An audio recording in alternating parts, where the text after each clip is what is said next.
এরে মাটির মানুষ, মাটির মতো নরম হইয়া চলো। কয়দিনের গরম ভাব নিয়ে চলবা।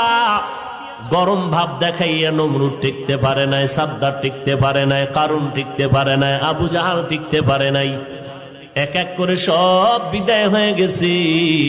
ও আল্লাহর বান্দারা, এখনো সময় আছে, নবীর মোহাব্বতে তরিকাটা গলার মালা বানাও। ও এলাকার মুসলমান, ও পর্দার আড়ালের আম্মা জানেরা, বোনেরা, ও বৃদ্ধ বাবাজি, মাটির মতো নরম তবিয়তটা, অভ্যাসটা অন্তরে নিয়া সন্তানগুলোকে আদর্শওয়ালা বানাও। দুনিয়া কিছুই না রে বাবা। আজকে আমি টাকার গরম দেখাই, আমার শিক্ষার গরম দেখাই, আমার গরমের মেয়াদ কত জানেননি? আমার বক্তাগিরির একটা গরম আছে। আমার মতো বড় কণ্ঠওয়ালা বক্তা বাংলাদেশে নাই। এই যে গরম গরম ভাব দেখাইয়া চলবো, এই গরমের মেয়াদ কত? আজরাইল আসা পর্যন্ত। আজরাইল যখন এসে হাজির হয়ে যাবে, তখন 3টা সাদা কাপড় আমার জন্য রেডি হয়ে যাবে। কে বক্তা, কে শ্রোতা, কে ইমাম, কে মুক্তাদি, কে ডাক্তার, কে রুগী, কোনো ভেদাভেদ থাকবে না। 3টা সাদা কাপড়ের প্যাকেটে আপনিও যাইবেন, আমিও যাব। ওই প্যাকেটটা বানাইয়া যখন বাঁশবাগানে কবরের মধ্যে রেখে সবাই চলে যাবে, ওই কবরে কোনো ফেরেশতা জিজ্ঞাসা করবে না তুমি কয় নাম্বারের নেতা, কয় টাকার মালিক, তোমার বাড়ি গাড়ি কেমন, শিক্ষাগত যোগ্যতা কেমন।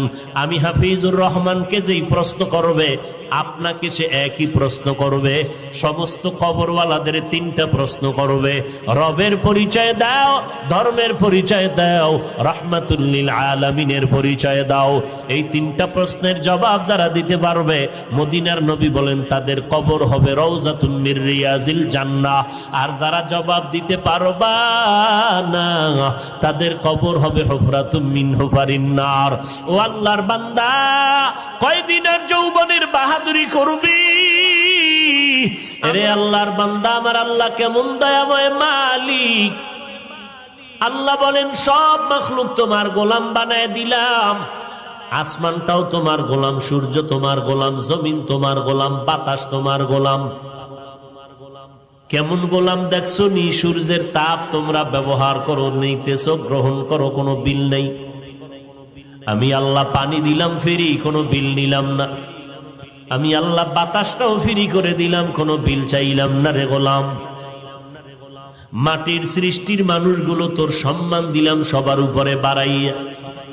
আর এই সম্মানটা যদি ধরে রাখতে পারো, আমি আল্লাহ ওয়াদা করলাম তোরে দুনিয়াতেও বাদশার চেয়ারে রাখবো, পরকালেও তোরে বাদশার চেয়ার দিয়া বিনা হিসাবে জান্নাত দিব।